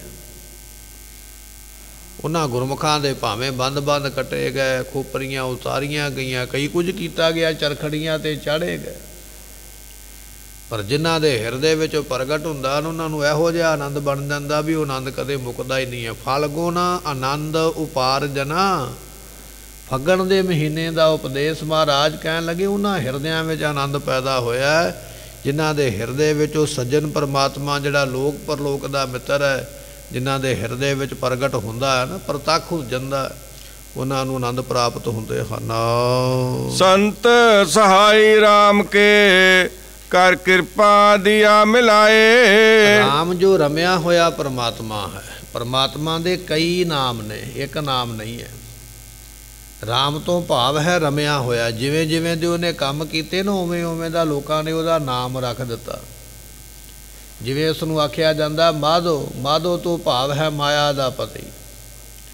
ਉਸ ਪਰਮਾਤਮਾ ਨੂੰ ਆਖਿਆ ਜਾਂਦਾ ਦਾਮੋਦਰ, ਦਾਮੋਦਰ ਤੋਂ ਭਾਵ ਹੈ ਕਿ ਰੱਸੀ ਦੇ ਨਾਲ ਆਪਣੇ ਆਪ ਨੂੰ ਬਣਾ ਲੈਣ ਵਾਲਾ। ਆਪਣੇ ਉਦਰ ਪੇਟ ਨੂੰ ਜਿਹਨੇ ਰੱਸੀ ਦੇ ਨਾਲ, ਦਾਮ ਦੇ ਨਾਲ, ਦਾਮ ਨਾਮ ਰੱਸੀ ਦਾ ਹੀ ਹੈ, ਜਿਹਨੇ ਆਪਣੇ ਉਦਰ ਨੂੰ ਦਾਮ ਦੇ ਨਾਲ, ਰੱਸੀ ਦੇ ਨਾਲ ਬਣਾਇਆ, ਉਸ ਨੂੰ ਆਖਿਆ ਦਾਮੋਦਰ। ਅਤੇ ਰਾਮ ਉਹਨੂੰ ਤਾਂ ਕਿਹਾ ਗਿਆ ਕਿਉਂਕਿ ਉਹ ਰਮਿਆ ਹੋਇਆ, ਕਣ ਕਣ ਦੇ ਵਿੱਚ ਬੈਠਾ ਹੋਇਆ, ਇਸ ਕਰਕੇ ਉਸ ਨੂੰ ਰਾਮ ਆਖਿਆ ਜਾਂਦਾ। ਇਹ ਰਾਮ ਕਿਸੇ ਬੰਦੇ ਦਾ ਨਾਮ ਨਹੀਂ ਹੈ। ਏਕ ਰਾਮ ਦਸ਼ਰਥ ਕਾ ਬੇਟਾ, ਏਕ ਰਾਮ ਘਟ ਘਟ ਮੈਂ ਲੇਪਾ, ਏਕ ਰਾਮ ਕਾ ਸਗਲ ਪਸਾਰਾ, ਏਕ ਰਾਮ ਹੈ ਸਭ ਤੇ ਨਿਆਰਾ। ਇੱਥੇ ਉਸ ਰਾਮ ਦੀ ਗੱਲ ਹੈ ਜਿਹੜਾ ਰਮਿਆ ਹੋਇਆ। ਮਹਾਰਾਜ ਕਹਿਣ ਲੱਗੇ ਉਸ ਰਮੇ ਹੋਏ ਰਾਮ ਦੀ ਪ੍ਰਾਪਤੀ ਵਾਸਤੇ ਕੇਵਲ ਸੰਤ ਨੇ ਜਿਹੜੇ ਸਹਾਇਤਾ ਕਰਦੇ, ਜਿਹੜੇ ਮਾਰਗ ਦੱਸਦੇ, ਜਿਹੜੇ ਰਸਤਾ ਦੱਸਦੇ, ਅਤੇ ਉਹਨਾਂ ਦੇ ਦੱਸੇ ਹੋਏ ਰਸਤੇ ਉੱਪਰ ਚੱਲ ਕੇ ਰਾਮ ਮਿਲਦਾ ਹੈ। ਸੰਤ ਕਾ ਮਾਰਗ ਧਰਮ ਕੀ ਪੌੜੀ ਕੋ ਵਡ ਭਾਗੀ, ਧਰਮ ਦੇ ਰਸਤੇ 'ਤੇ ਚੱਲਣਾ, ਸੰਤਾਂ ਦੀ ਸਹਾਇਤਾ ਦੇ ਨਾਲ ਰੱਬ ਨੂੰ ਮਿਲਣਾ, ਵੱਡਿਆਂ ਭਾਗਾਂ ਨਾਲ ਦਾਤਾਂ ਮਿਲਦੀਆਂ, ਪਰ ਜਿਹਦੀ ਮਦਦ ਉਹ ਕਰ ਦਿੰਦੇ ਪ੍ਰਾਪਤੀ ਉਹਨਾਂ ਨੂੰ ਹੋ ਜਾਂਦੀ ਹੈ। ਸੰਤ ਇਹੋ ਜਿਹੇ ਨੇ ਜਿਹੜੇ ਥਾਪੜਾ ਦੇ ਕੇ ਜਨ ਪਾਰੇ ਉਪਕਾਰੀ ਆਏ, ਜੀ ਦਾਨ ਦੇ ਭਗਤੀ ਲਾਇਨ ਹਰਸਿਓ ਲੈਨ। ਮਿਲਾਏ ਅਸੀਂ ਰੱਬ ਨਾਲੋਂ ਵਿਛੜੇ ਹੋਏ ਹਾਂ, ਉਹ ਜੀਵ ਨੂੰ ਭਗਤੀ ਦਾ ਦਾਨ ਦਿੰਦੇ ਨੇ, ਅਤੇ ਭਗਤੀ ਦਾ ਦਾਨ ਦੇ ਕੇ ਭਗਤੀ ਕਰਵਾ ਕੇ ਇਹਨਾਂ ਜੀਵਾਂ ਨੂੰ ਪਰਮੇਸ਼ਰ ਨਾਲ ਉਹ ਮੇਲ ਦਿੰਦੇ, ਜੋੜ ਦਿੰਦੇ। ਐਸੇ ਨੇ ਰੱਬ ਦੇ ਸੰਤ। ਅਤੇ ਸੰਤ ਹੁੰਦਾ ਵੀ ਉਹੀ ਹੈ ਜਿਹੜਾ ਜੀਵ ਨੂੰ ਰੱਬ ਨਾਲ ਜੋੜੇ, ਪਰਮੇਸ਼ਰ ਨਾਲ ਜੋੜੇ। ਜਿਹੜਾ ਆਪਣੇ ਨਾਲ ਜੋੜਦਾ ਉਹ ਤੇ ਆਪਣੀ ਪੂਜਾ ਕਰਵਾਉਂਦਾ ਪਿਆ। ਅਤੇ ਸਤਿਗੁਰੂ ਫਰਮਾਉਂਦੇ, ਕਹਿਣ ਲੱਗੇ ਸੰਤ ਸਹਾਈ ਰਾਮ ਕੇ, ਰਮੇ ਹੋਏ ਰਾਮ ਦੀ ਪ੍ਰਾਪਤੀ ਵਾਸਤੇ ਸੰਤ ਸਹਾਇਤਾ ਕਰਦੇ, ਜਿਨ੍ਹਾਂ ਨੂੰ ਰੱਬ ਦਾ ਨਾਮ ਭੁੱਲਿਆ ਨਹੀਂ। ਕਰ ਕਿਰਪਾ ਦੀਆ ਮਿਲਾਏ, ਇਹੋ ਜਿਹੇ ਸੰਤ ਕਿਤੇ ਮਿਲ ਜਾਣ ਨਾ, ਪਰਮਾਤਮਾ ਕਿਤੇ ਕਿਰਪਾ ਕਰ ਦੇਵੇ ਤੇ ਅਸੀਂ ਵੀ ਰੱਬ ਦੇ ਨਾਲ ਮਿਲ ਜਾਈਏ। ਐਸੀ ਉਹ ਕਿਰਪਾ ਕਰਦੇ ਨੇ, ਜਿਨ੍ਹਾਂ 'ਤੇ ਕਿਰਪਾ ਹੋਈ ਉਹ ਮਿਲ ਜਾਂਦੇ ਹਨ। ਸੇਜ ਸੁਹਾਵੀ ਸਰਬ ਸੁਖ, ਹੁਣ ਦੁੱਖਾਂ ਨਾਹੀਂ ਜਾਏ। ਕੀ ਹੈ ਇਹ ਜੋ ਸਾਡਾ ਅੰਤःਕਰਨ, ਸਾਡਾ ਹਿਰਦਾ ਹੈ ਨਾ, ਹਿਰਦਾ ਹੈ ਪ੍ਰਮਾਤਮਾ ਦੀ ਸੇਜਾ, ਜਿੱਥੇ ਉਸਨੇ ਆ ਕੇ ਬਿਰਾਜਮਾਨ ਹੋਣਾ। ਅੰਤਰ ਗੁਰਿਆ ਰਾਧਨਾ, ਜਿਹਵਾ ਜਪ ਗੁਰ ਨਾਉ, ਨੇਤਰੀ ਸਤਿਗੁਰ ਪੇਖਣਾ, ਸਰਵਣੀ ਸੁਨਣਾ ਗੁਰ ਨਾਉ। ਇਹ ਬਚਨ ਨੇ ਉਹਨਾਂ ਗੁਰਸਿੱਖਾਂ ਦੇ ਜਿਨ੍ਹਾਂ ਦੇ ਹਿਰਦੇ ਵਿੱਚ ਬੈਠਾ। ਪਹਿਲਾ ਬਚਨ ਇਹ ਆ ਵੀ ਨੇਤਰਾਂ ਦੇ ਨਾਲ ਉਹਨਾਂ ਨੂੰ ਸਾਰਿਆਂ ਥਾਵਾਂ 'ਤੇ ਪਰਮੇਸ਼ਰ ਦਿਸਦਾ। ਦੂਜਾ ਬਚਨ ਇਹ ਆ ਵੀ ਕੰਨਾਂ ਦੇ ਨਾਲ ਉਹਨਾਂ ਨੂੰ ਸਾਰਿਆਂ ਥਾਵਾਂ 'ਤੇ ਨਾਮ ਸੁਣਾਈ ਦਿੰਦਾ। ਅਤੇ ਤੀਜਾ ਬਚਨ ਇਹ ਹੈ ਅੰਤਰ ਗੁਰਿਆ ਆਰਾਧਨਾ, ਹਿਰਦੇ ਵਿੱਚ ਉਹਦੇ ਨਾਮ ਨੂੰ ਜਪਦੇ ਰਹਿੰਦੇ। ਐਸੀ ਅਵਸਥਾ ਜਿਨ੍ਹਾਂ ਨੂੰ ਪ੍ਰਾਪਤ ਹੋਈ ਹੈ ਨਾ, ਉਹਨਾਂ ਦੀ ਸੇਜਾ ਅੰਤःਕਰਨ ਜਿਹੜਾ ਹਿਰਦਾ ਹੈ ਨਾ, ਇਹ ਸੇਜਾ ਦੇ ਉੱਪਰ ਫਿਰ ਪਰਮਾਤਮਾ ਆ ਕੇ ਨਿਵਾਸ ਕਰਦਾ। ਅਤੇ ਜਿਨ੍ਹਾਂ ਦੇ ਹਿਰਦੇ ਵਿੱਚ ਉਹਦਾ ਨਿਵਾਸ ਹੋ ਗਿਆ, ਜਿਵੇਂ ਅਸੀਂ ਆਪਣੇ ਘਰ ਦੇ ਵਿੱਚ ਪਲੰਘਾ ਰੱਖਿਆ ਨਾ, ਪਲੰਘ ਦੇ ਉੱਪਰ ਅਸੀਂ ਜਾ ਕੇ ਸੌਂਦੇ ਹਾਂ, ਮੰਜੇ 'ਤੇ ਬੈੱਡ 'ਤੇ ਜਾ ਕੇ ਸੌਂਦੇ ਹਾਂ। ਅਤੇ ਜੇ ਮੰਜਾ ਬੈੱਡ ਨਾ ਹੋਵੇਗਾ ਤਾਂ ਸੋਵਾਂਗੇ ਕਿਹਦੇ 'ਤੇ, ਬੈਠਾਂਗੇ ਕਿਹਦੇ 'ਤੇ, ਆਰਾਮ ਕਿਵੇਂ ਕਰਾਂਗੇ। ਇਸ ਤਰ੍ਹਾਂ ਪਰਮਾਤਮਾ ਦਾ ਜਿਹੜਾ ਬੈੱਡ ਹੈ ਨਾ, ਆਰਾਮ ਕਰਨ ਵਾਲਾ, ਉਹ ਸਾਧੂਆਂ ਦਾ ਹਿਰਦਾ ਹੈ। ਹਿਰਦੇ ਬੈੱਡ ਦੇ ਉੱਪਰ ਆ ਕੇ ਉਹ ਲੰਮੇ ਪੈਂਦਾ। ਸਤਿਗੁਰੂ ਪਾਤਸ਼ਾਹ ਕਹਿਣ ਲੱਗੇ ਸੇਜ ਸੁਹਾਵੀ ਸਰਬ ਸੁਖ, ਜਿਨ੍ਹਾਂ ਨੇ ਆਪਣੇ ਅੰਤःਕਰਨ ਨੂੰ ਸੇਜਾ ਬਣਾ ਲਿਆ, ਉਹਨਾਂ ਨੂੰ ਤਮਾਮ ਸੁੱਖ ਦੁਨੀਆ ਦੇ ਪ੍ਰਾਪਤ ਹੋ ਜਾਂਦੇ, ਕਿਉਂਕਿ ਸੁੱਖ ਦੇਣ ਵਾਲਾ ਤਾਂ ਉਹਨਾਂ ਦੇ ਅੰਦਰ ਬੈਠ ਗਿਆ ਆ ਕੇ। ਅਤੇ ਜਿਨ੍ਹਾਂ ਦੇ ਅੰਦਰ ਬੈਠਾ ਫਿਰ ਸੁੱਖ ਉਹਨਾਂ ਨੂੰ ਬਾਹਰੋਂ ਲੱਭਣ ਦੀ ਲੋੜ ਨਹੀਂ। ਦੁੱਖਾ ਨਾਹੀਂ ਜਾਏ, ਦੁੱਖ ਦੀ ਤਾਂ ਜਗ੍ਹਾ ਹੁਣ ਰਹਿ ਹੀ ਨਹੀਂ ਗਈ ਹੈ। ਕੋਈ ਇਹੋ ਜਿਹੀ ਜਗ੍ਹਾ ਨਹੀਂ ਸਰੀਰ ਦੇ ਵਿੱਚ ਵੀ ਦੁੱਖ ਰਹਿ ਸਕੇ। ਐਸੀ ਉਹਨਾਂ ਨੂੰ ਬਖਸ਼ਿਸ਼ ਪ੍ਰਾਪਤ ਹੁੰਦੀ ਹੈ। ਇੱਛ ਪੁੰਨੇ ਵੱਡ ਭਾਗਣੇ, ਵਾਰ ਪਾਇਆ ਹਰ ਰਾਏ। ਰਾਜਾ ਸਰੂਪ ਹਰੀ ਪਰਮੇਸ਼ਰ ਨੂੰ ਵਰ ਦੇ ਰੂਪ ਦੇ ਵਿੱਚ ਪਾ ਲਿਆ। ਪਤੀ ਦੇ ਰੂਪ ਦੇ ਵਿੱਚ ਜਿਨ੍ਹਾਂ ਨੇ ਪਰਮੇਸ਼ਰ ਨੂੰ ਪਾਇਆ, ਉਹ ਵੱਡਿਆਂ ਭਾਗਾਂ ਵਾਲੀਆਂ ਜੀਵ ਇਸਤਰੀਆਂ ਦੀਆਂ ਇੱਛਾ ਪੂਰੀਆਂ ਹੋ ਗਈਆਂ। ਜਿਵੇਂ ਮੀਰਾ ਬਾਈ ਨੇ ਪਾਇਆ ਸੀ ਭਗਵਾਨ ਕ੍ਰਿਸ਼ਨ ਜੀਆਂ ਨੂੰ, ਆਪਣੀ ਇੱਛਾ ਨੂੰ ਮੁੱਖ ਰੱਖਦਿਆਂ ਹੋਇਆ। ਨਿਰਤਕਾਰੀ ਕਰਦੀ ਹੈ, ਨਿਰਤਕਾਰੀ ਕਰ ਕਰਕੇ ਮੀਰਾ ਬਾਈ ਨੇ ਭਗਵਾਨ ਕ੍ਰਿਸ਼ਨ ਨੂੰ ਖੁਸ਼ ਕੀਤਾ, ਪ੍ਰਸੰਨ ਕੀਤਾ, ਪ੍ਰਾਪਤੀ ਵਾਲੀ ਬਣ ਗਈ। ਸਤਿਗੁਰੂ ਪਾਤਸ਼ਾਹ ਕਹਿਣ ਲੱਗੇ ਜਿਹੜੀਆਂ ਜੀਵ ਇਸਤਰੀਆਂ ਨੇ, ਜਿਹੜੀਆਂ ਪਰਮੇਸ਼ਰ ਨੂੰ, ਗੁਰੂ ਨੂੰ, ਅਕਾਲ ਪੁਰਖ ਨੂੰ ਪ੍ਰਸੰਨ ਕਰ ਲੈਂਦੀਆਂ, ਉਹਨਾਂ ਨੂੰ ਫਿਰ ਪਤੀ ਦੇ ਰੂਪ ਦੇ ਵਿੱਚ ਉਹ ਮਿਲਦਾ ਹੈ। ਅਤੇ ਪਾਤਸ਼ਾਹ ਕਹਿਣ ਲੱਗੇ ਫਿਰ ਉਹ ਵੱਡਿਆਂ ਭਾਗਾਂ ਵਾਲੀਆਂ ਬਣ ਜਾਂਦੀਆਂ, ਜਿਨ੍ਹਾਂ ਨੂੰ ਉਹ ਆ ਕੇ ਪ੍ਰਾਪਤ ਹੁੰਦਾ ਹੈ। ਮਿਲ ਸਈਆ ਮੰਗਲ ਗਾਵਹੀ, ਗੀਤ ਗੋਬਿੰਦ ਅਲਾਏ। ਗੋਬਿੰਦ ਜਿਹੜਾ ਸਮਾਇਆ ਹੋਇਆ ਪਰਮਾਤਮਾ, ਰਮਿਆ ਹੋਇਆ, ਉਹਦੇ ਗੀਤਾਂ ਨੂੰ, ਉਹਦੀ ਸਿਫਤ ਦੀਆਂ ਗੱਲਾਂ ਜਿਹੜੀਆਂ ਨੇ ਸਖੀਆਂ ਮਿਲ ਮਿਲ ਕੇ ਕਰਦੀਆਂ। ਜਿਵੇਂ ਆਪਾਂ ਆਪ ਸੰਸਾਰ ਵਿੱਚ ਵੇਖਦੇ ਹਾਂ, ਦੋਸਤ ਮਿੱਤਰ ਮਿਲਦੇ, ਆਪਸ ਵਿੱਚ ਗੱਲਾਂ ਬਾਤਾਂ ਕਰਦੇ। ਜੇ ਇਸਤਰੀਆਂ ਲੜਕੀਆਂ ਮਿਲਦੀਆਂ, ਸਹੇਲੀਆਂ ਮਿਲ ਜਾਂਦੀਆਂ, ਉਹ ਆਪਣੀਆਂ ਗੱਲਾਂ ਬਾਤਾਂ ਕਰਦੀਆਂ। ਇਸੇ ਤਰ੍ਹਾਂ ਜਿਹੜੇ ਸਾਧੂ ਨੇ ਨਾ, ਉਹ ਵੀ ਇੱਕ ਦੂਜੇ ਦੇ ਮਿੱਤਰ ਨੇ। ਸਾਧੂ ਵੀ ਇੱਕ ਦੂਜੇ ਨੂੰ ਮਿੱਤਰ ਜਾਣ ਕੇ, ਦੋਸਤ ਜਾਣ ਕੇ ਫਿਰ ਪਰਮਾਤਮਾ ਦੀ ਪ੍ਰਾਪਤੀ ਦੀਆਂ ਗੱਲਾਂ ਕਰਦੇ ਆ। ਮਿਲ ਸਹੀਆਂ ਮੰਗਲ ਗਾਵੀ, ਸਖੀਆਂ ਜਿਹੜੀਆਂ ਮਹਾਤਮਾ, ਗੁਰਮੁਖ ਨਾਮ ਜਪਣ ਵਾਲੇ, ਉਹ ਪਰਮਾਤਮਾ ਦੀ ਖੁਸ਼ੀ ਦੇ ਮੰਗਲ ਕਰਦੇ ਨੇ, ਵਡਿਆਈ ਕਰਦੇ ਆਪਣੇ ਮੁਖੋਂ ਕਹਿ ਕਹਿ ਕੇ। ਅਤੇ ਪਾਤਸ਼ਾਹ ਕਹਿਣ ਲੱਗੇ ਗੀਤ ਗੋਬਿੰਦ ਅਲਾਏ, ਗੋਬਿੰਦ ਪਰਮਾਤਮਾ ਦੇ ਗੀਤ ਨੂੰ ਅਲਾਏ ਉਹ ਕਹਿੰਦੇ ਨੇ, ਫਿਰ ਬਖਸ਼ਿਸ਼ ਕਰਦੇ ਹਨ। ਮਿਲ ਸਹੀਆ ਮੰਗਲ ਗਾਵਹੀ, ਗੀਤ ਗੋਵਿੰਦ ਹਲਾਏ। ਸਖੀ ਕੌਣ ਹੈ, ਮਿੱਤਰ ਕੌਣ ਹੈ? ਸਖੀ ਉਹ ਹੈ ਜਿਹੜੀ ਸਾਡੇ ਦੁੱਖ ਸੁੱਖ ਵਿੱਚ ਹਰ ਵੇਲੇ ਸਹਾਇਤਾ ਕਰਦੀ ਹੈ। ਮਿੱਤਰ ਉਹ ਹੈ ਜਿਹੜਾ ਹਰ ਵੇਲੇ ਸਾਡੀ ਗੱਲ ਸੁਣਦਾ ਹੈ ਤੇ ਸਾਡੀ ਮਦਦ ਕਰਦਾ। ਤੇ ਸਾਡੇ ਸਰੀਰ ਦੇ ਵਿੱਚ ਇਹ ਜਿਹੜੀਆਂ ਅੱਖਾਂ ਨੇ ਨਾ, ਇਹ ਸਾਡੀਆਂ ਸਖੀਆਂ ਨੇ। ਅੱਖਾਂ ਸਾਡੀਆਂ ਮਿੱਤਰ ਨੇ, ਹਰ ਵੇਲੇ ਸਾਨੂੰ ਦੱਸਦੀਆਂ ਰਸਤਾ। ਜਿਹੜੇ ਸਾਡੇ ਕੰਨ ਨੇ, ਇਹ ਸਾਡੇ ਮਿੱਤਰ ਨੇ ਭਾਈ, ਜਿਹੜੇ ਹਰ ਵੇਲੇ ਬੋਲ ਸਾਡੇ ਕੰਨਾਂ ਨੂੰ ਸੁਣਾ ਕੇ ਸਾਨੂੰ ਦੱਸਦੇ। ਸਾਡੀ ਜ਼ੁਬਾਨ ਸਾਡੀ ਮਿੱਤਰ ਹੈ, ਜਿਹਦੇ ਵਿੱਚੋਂ ਅਸੀਂ ਬੋਲ ਕੇ ਆਪਣੇ ਦੁੱਖ ਤੇ ਸੁੱਖ ਨੂੰ ਪ੍ਰਗਟ ਕਰਦੇ ਹਾਂ। ਸਾਡੇ ਪੈਰ ਸਾਨੂੰ ਸੰਗਤ ਵਿੱਚ ਲੈ ਕੇ ਆਉਂਦੇ। ਜਿਹੜੇ ਸਾਡੇ ਸਰੀਰ ਦੇ ਇੰਦਰੇ ਨੇ ਨਾ, ਸਰੀਰ ਦੇ ਅੰਗ, ਇਹ ਨੇ ਸਾਡੀਆਂ ਸਖੀਆਂ, ਸਾਡੀਏ ਮਿੱਤਰ। ਤੇ ਫਿਰ ਉਹ ਸਾਰੇ ਸਰੀਰ ਦੇ ਕਣ ਕਣ ਦੇ ਵਿੱਚੋਂ, ਰੋਮ ਰੋਮ ਦੇ ਵਿੱਚੋਂ ਪ੍ਰਮਾਤਮਾ ਦਾ ਨਾਮ ਸੁਣਾਈ ਦੇਣ ਲੱਗ ਪੈਂਦਾ। ਮਿਲ ਸਖੀਆ ਮੰਗਲ ਗਾਵਈ। ਅੱਖਾਂ ਵੀ ਉਹਦੇ ਦਿਦਾਰੇ ਕਰਕੇ ਪ੍ਰਸੰਨ ਹੁੰਦੀਆਂ, ਕੰਨ ਵੀ ਉਹਦੀ ਗੱਲ ਸੁਣ ਕੇ ਪ੍ਰਸੰਨ ਹੁੰਦੇ, ਜ਼ੁਬਾਨ ਵੀ ਉਹਦੀ ਗੱਲ ਬੋਲ ਕੇ ਪ੍ਰਸੰਨ ਹੁੰਦੇ, ਤੇ ਪੈਰ ਵੀ ਸੰਗਤ ਵਿੱਚ ਆ ਕੇ ਪ੍ਰਸੰਨ ਹੁੰਦੇ, ਤੇ ਹੱਥ ਸੇਵਾ ਕਰਕੇ ਖੁਸ਼ ਹੋ ਜਾਂਦੇ। ਇਹ ਜਿਹੜੀਆਂ ਸਾਡੇ ਸਰੀਰ ਦੀਆਂ ਇੰਦਰੀਆਂ ਨੇ, ਅੰਗ ਨੇ ਭਾਈ, ਇਹ ਸਾਰੇ ਮੰਗਲ ਕਰਦੇ ਪਏ ਉਸ ਗੋਬਿੰਦ ਪ੍ਰਮਾਤਮਾ ਦੇ ਗੁਣਾਂ ਨੂੰ ਗਾ ਕੇ।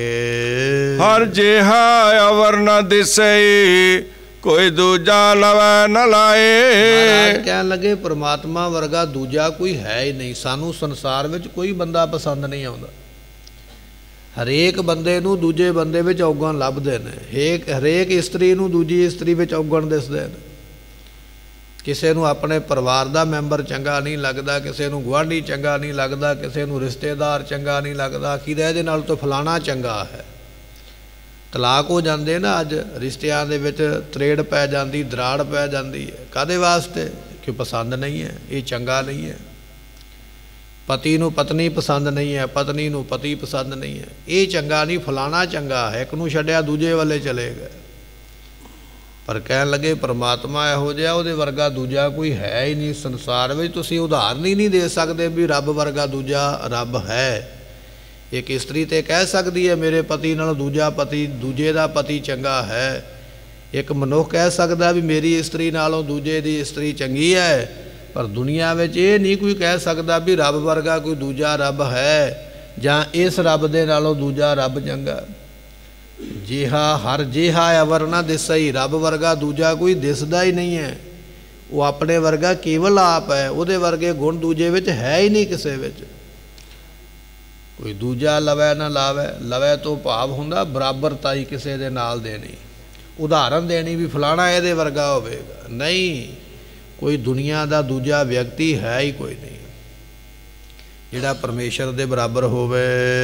ਹਲਤ ਪਲਤ ਸਵਾਰਿਓਂ ਨੇ ਚਲ ਦਿੱਤੀਆਂ ਜਾਏ। ਗੁਰਮੁਖਾਂ ਨੇ ਨਾਮ ਜਪਿਆ, ਉਹਨਾਂ ਦਾ ਹਲਤ ਕਹੀਏ ਇਹ ਲੋਕ ਜਿੱਥੇ ਆਪਾਂ ਜਨਮ ਲੈ ਕੇ ਆਏ ਆ, ਇਹ ਵੀ ਉਹਨਾਂ ਗੁਰਮੁਖਾਂ ਦਾ ਸੌਰ ਗਿਆ, ਸਫਲਾ ਹੋ ਗਿਆ। ਇੱਥੇ ਵੀ ਉਹਨਾਂ ਨੂੰ ਵਡਿਆਈਆਂ ਮਿਲੀਆਂ, ਇੱਥੇ ਵੀ ਉਹਨਾਂ ਨੂੰ ਖੁਸ਼ੀਆਂ ਤੇ ਬਰਕਤਾਂ ਪ੍ਰਾਪਤ ਹੋਈਆਂ। ਅਤੇ ਇਸੇ ਤਰ੍ਹਾਂ ਪਲਤ ਨਾਮ ਹੈ ਪਰਲੋਕ ਦਾ। ਪਰਲੋਕ ਵੀ ਉਹਨਾਂ ਦਾ ਸਫਲਾ ਹੋ ਜਾਂਦਾ, ਉੱਥੇ ਵੀ ਉਹਨਾਂ ਨੂੰ ਜੈ ਜੈਕਾਰ ਪ੍ਰਾਪਤ ਹੁੰਦੀ ਹੈ। ਜੈ ਜੈਕਾਰ ਕਰੇ ਸਭ ਕੋਈ। ਇੱਥੇ ਵੀ ਜੈ ਜੈਕਾਰ ਹੈ, ਉੱਥੇ ਵੀ ਜੈ ਜੈਕਾਰ ਹੈ। ਰੇ ਰੇ ਦਰਗਹਿ ਕਹਿ ਨਾ ਕੋ ਆਓ ਬੈਠ ਆਦਰ ਸੁਭ ਦਿਉ। ਇਹ ਗੁਰਬਾਣੀ ਦਾ ਬਚਨ ਹੈ। ਸ੍ਰੇਸ਼ਟ ਆਦਰ ਉਹਨਾਂ ਨੂੰ ਪਰਲੋਕ ਵਿੱਚ ਵੀ ਮਿਲਦਾ ਹੈ ਜਿਹੜੇ ਗੁਰਮੁਖ ਨਾਮ ਜਪਣ ਵਾਲੇ। ਹਲਤ ਪਲਤ ਸਵਾਰਿਆ, ਉਹਨੂੰ ਸਵਾਰ ਲਿਆ, ਸਫਲਾ ਕਰ ਲਿਆ। ਲੋਕ ਤੇ ਪਰਲੋਕ ਨਿਸ਼ਚਲ ਦਿੱਤੀਆਂ ਜਾਏ। ਉਹ ਜਗ੍ਹਾ ਮਿਲੀ ਜਿਹੜੀ ਕਦੇ ਮੁੱਕਦੀ ਨਹੀਂ, ਕਦੇ ਨਾਸ ਨਹੀਂ ਹੁੰਦੀ। ਸੱਚਖੰਡ ਦੀ ਪ੍ਰਾਪਤੀ ਵਾਲੇ ਜਿਹੜੇ ਗੁਰਮੁਖ ਨੇ ਉਹ ਬਣ ਜਾਂਦੇ ਹਨ। ਸੰਸਾਰ ਸਾਗਰ ਤੇ ਰੱਖੀਆਂ ਬੌੜ ਨਾ ਜਨਮੈ ਧਾਏ। ਅਕਾਲ ਪੁਰਖ ਦੀ ਸ਼ਰਨ ਵਿੱਚ ਪੈਂਦੇ ਨੇ, ਉਹਨਾਂ ਨੂੰ ਅਕਾਲ ਪੁਰਖ ਜੀ ਫਿਰ ਆਪਣੀ ਸ਼ਰਨ ਵਿੱਚ ਰੱਖ ਕੇ ਮੁੜ ਕੇ ਵਾਰ-ਵਾਰ ਸੰਸਾਰ ਦੇ ਵਿੱਚ ਦੌੜ ਭੱਜਣ ਵਾਸਤੇ ਨਹੀਂ ਜਾਣਾ ਪੈਂਦਾ। ਜਿਵੇਂ ਅਸੀਂ ਸੰਸਾਰ ਦੀ ਦੌੜ ਵਿੱਚ ਆਏ ਹਾਂ ਨਾ, ਇੱਕ ਵਾਰੀ ਜਨਮ ਲਿਆ, ਫਿਰ ਦੂਜੀ ਵਾਰੀ ਲਿਆ, ਫਿਰ ਤੀਜੀ ਵਾਰੀ ਲਿਆ, ਜਨਮਾਂ ਦੀ ਦੌੜ ਵਿੱਚ ਪਏ ਹੋਏ। ਸਤਿਗੁਰੂ ਪਾਤਸ਼ਾਹ ਕਹਿਣ ਲੱਗੇ ਭਾਈ ਸੰਸਾਰ ਸਾਗਰ ਤੇ ਰੱਖਿਓ। ਇਹ ਜਿਹੜਾ ਸੰਸਾਰ ਸਮੁੰਦਰ ਹੈ ਨਾ, ਇਹਦੇ ਤੋਂ ਫਿਰ ਗੁਰੂ ਪਾਤਸ਼ਾਹ ਰੱਖ ਲੈਂਦੇ ਹੱਥ ਦੇ ਕੇ। ਬਹੁੜ ਨਾ ਜਨਮੈ ਧਾਏ। ਫਿਰ ਜਨਮਾਂ ਵਿੱਚ ਦੌੜ ਦੌੜ ਕੇ ਨਹੀਂ ਜਾਣਾ ਪਵੇਗਾ, ਭੱਜ ਭੱਜ ਕੇ ਨਹੀਂ ਜਾਣਾ ਪਵੇਗਾ।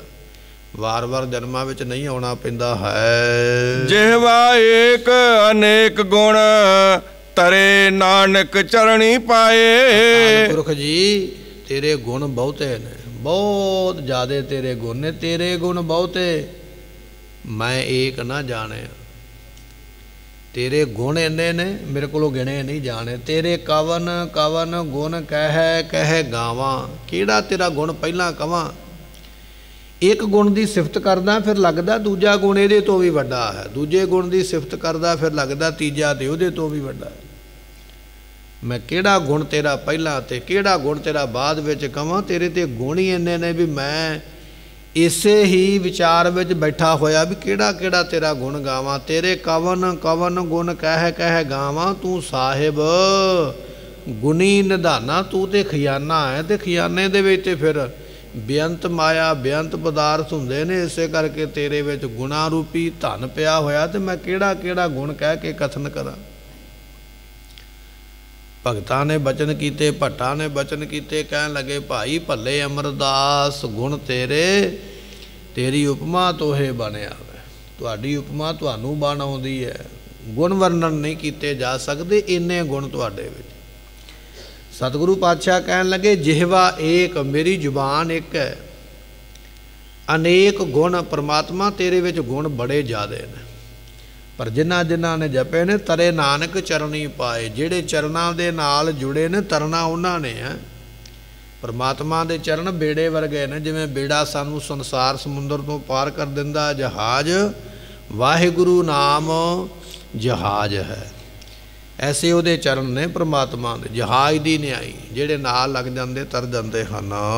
ਫਲਗੁਣ ਨਿਤ ਸਲਾਹੀਐ ਜਿਸਨੋਂ ਤਿਲ ਨਾ ਤਮਾਏ। ਫੱਗਣ ਦਾ ਮਹੀਨਾ ਸਾਨੂੰ ਬਖਸ਼ਿਸ਼ ਕਰਦੇ ਪਏ। ਕਹਿਣ ਲੱਗੇ ਉਸ ਪਰਮਾਤਮਾ ਦੀ ਸਿਫਤ ਕਰ ਜਿਸ ਨੂੰ ਤਿਲ ਜਿੰਨੀ ਤਮਾ ਨਹੀਂ ਇਸ ਗੱਲ ਦੀ ਵੀ ਤੂੰ ਉਹਦਾ ਨਾਮ ਜਪੇ।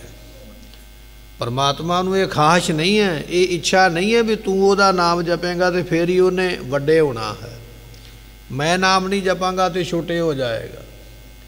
ਸਤਿਗੁਰਾਂ ਦਾ ਬਚਨ ਗੁਰਬਾਣੀ ਦਾ ਪੜ੍ਹਦੇ ਆ, ਜੇ ਸਭ ਮਿਲ ਕੇ ਆਖਣ ਪਾਏ। ਸਾਰੀ ਦੁਨੀਆ ਇਕੱਠੀ ਹੋ ਜਾਵੇ, ਸਾਰੀ ਆਖੇ ਵੀ ਰੱਬ ਹੈ, ਪਰਮੇਸ਼ਰ ਹੈ, ਬੜਾ ਬੇਅੰਤ ਹੈ, ਬੜਾ ਬੇਅੰਤ ਹੈ, ਕਹੀ ਜਾਵੇ ਤੇ ਕਹਿੰਦੇ ਵੱਡੇ ਕੋਈ ਨਹੀਂ ਹੋ ਜਾਣਾ ਉਹਨੇ। ਜੇ ਸਭ ਮਿਲ ਕੇ ਆਖਣ ਪਾਹੇ, ਵੱਡਾ ਨਾ ਹੋਵੇ ਘਾਟ ਨਾ। ਜੇ ਸਾਰੀ ਦੁਨੀਆ ਆਖੇ ਵੀ ਰੱਬ ਤੇ ਹੈ ਹੀ ਬੜਾ ਮਾੜਾ, ਪਰਮੇਸ਼ਰ ਤੇ ਬੜਾ ਮਾੜਾ, ਨਾ ਉਹਨੇ ਸਾਡੇ ਕਹਿਣ ਨਾਲ ਘਟ ਜਾਣਾ, ਨਾ ਉਹਨੇ ਸਾਡੇ ਕਹਿਣ ਨਾਲ ਵੱਧ ਜਾਣਾ। ਸਤਿਗੁਰੂ ਪਾਤਸ਼ਾਹ ਕਹਿੰਦੇ ਉਹਨੂੰ ਖਾਹਿਸ਼ ਕੋਈ ਨਹੀਂ, ਇੱਛਾ ਕੋਈ ਨਹੀਂ, ਤਮਾ ਕੋਈ ਨਹੀਂ ਹੈ ਵੀ ਮੈਨੂੰ ਕੋਈ ਕਵੇ ਜਾਂ ਨਾ ਕਵੇ। ਕਈ ਵਾਰੀ ਅਸੀਂ ਛੋਟੇ ਹੁੰਦੇ ਰੁੱਸ ਜਾਂਦੇ ਨਾ ਘਰ ਦੇ ਵਿੱਚ, ਆਖੀਦਾ ਮੈਂ ਰੋਟੀ ਨਹੀਂ ਖਾਣੀ ਹੈ, ਮੈਂ ਪਾਣੀ ਨਹੀਂ ਪੀਣਾ, ਮਾਂ ਪਿੱਛੇ ਪਿੱਛੇ ਤਰਲੇ ਕਰਦੀ ਫਿਰਦੀ ਹੈ, ਨਹੀਂ ਪੁੱਤਰ ਖਾ ਲਾ ਜ਼ਰੂਰ। ਮਾਂ ਨੂੰ ਤੇ ਖਾਹਿਸ਼ ਹੈ, ਇੱਛਾ ਹੈ ਮੇਰਾ ਪੁੱਤਰ ਰੋਟੀ ਖਾਵੇ, ਬਿਮਾਰ ਨਾ ਹੋ ਜਾਵੇ, ਕਿਉਂਕਿ ਮਾਂ ਦੇ ਮਨ ਵਿੱਚ ਇਹ ਹੈ ਵੱਡਾ ਹੋਏ ਧਨ ਖਾਟ ਦੇ ਮੁਖ ਦੇ ਗਰਾਸਾ। ਵੱਡਾ ਹੋਵੇਗਾ ਧਨ ਕਮਾਵੇਗਾ, ਸਾਡੇ ਮੂੰਹ ਵਿੱਚ ਲਿਆ ਕੇ ਬੁਰਕੀ ਪਾਵੇਗਾ। ਉਹ ਆਦਤ ਸਾਡੀ ਪੱਕ ਗਈ ਹੈ। ਅਸੀਂ ਸੋਚਿਆ ਮੈਂ ਆਖਾਂਗਾ ਨਾਮ ਨਹੀਂ ਜਪਣਾ ਤੇ ਰੱਬ ਮੇਰੇ ਪਿੱਛੇ ਪਿੱਛੇ ਦੌੜਿਆ ਫਿਰੇਗਾ ਵੀ ਨਹੀਂ ਭਾਈ ਤੂੰ ਜ਼ਰੂਰ ਜਪ, ਤੇਰੇ ਬਿਨਾਂ ਤੇ ਮੈਂ ਰਹਿ ਨਹੀਂ ਹੋ ਸਕਦਾ।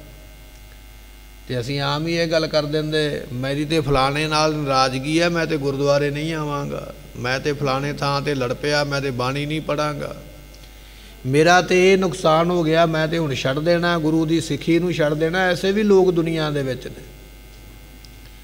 ਪਹਿਲਾਂ ਅਰਦਾਸਾਂ ਕਰਵਾਈਆਂ, ਬੇਨਤੀਆਂ ਕਰਵਾਈਆਂ ਕਿ ਮਹਾਰਾਜ ਮੈਨੂੰ ਵਿਦੇਸ਼ ਦੀ ਯਾਤਰਾ ਦਿਓ।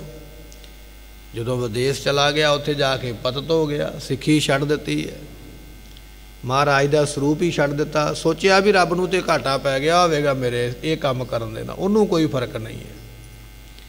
ਭਾਵੇਂ ਤੂੰ ਕਹਿ ਤੇ ਭਾਵੇਂ ਨਾ ਕਹਿ, ਉਹ ਬੇਅੰਤ ਹੈ।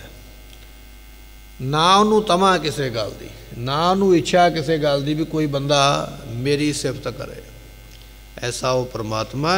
ਇਸ ਕਰਕੇ ਭਾਈ ਉਹਦੇ ਨਾਮ ਨੂੰ ਇਸ ਮਹੀਨੇ ਵਿੱਚ ਜਾ। ਫਲਗੁਣ ਨਿਤ ਸਲਾਹੀਐ। ਫੱਗਣ ਦਾ ਮਹੀਨਾ ਮੱਥਾ ਤੇ ਟੇਕਿਆ ਸੀ, ਗੁਰੂ ਘਰ ਆ ਕੇ ਬੈਠੇ ਹਾਂ, ਸੰਗਰਾਂਦ ਮਨਾਉਂਦੇ ਪਏ ਹਾਂ, ਪਰ ਕਾਹਦੇ ਵਾਸਤੇ ਮਹਾਰਾਜ ਕਹਿੰਦੇ ਕਰਨਾ ਕੀ ਹੈ? ਕਹਿੰਦੇ ਨਿਤ ਸਲਾਹੀਐ।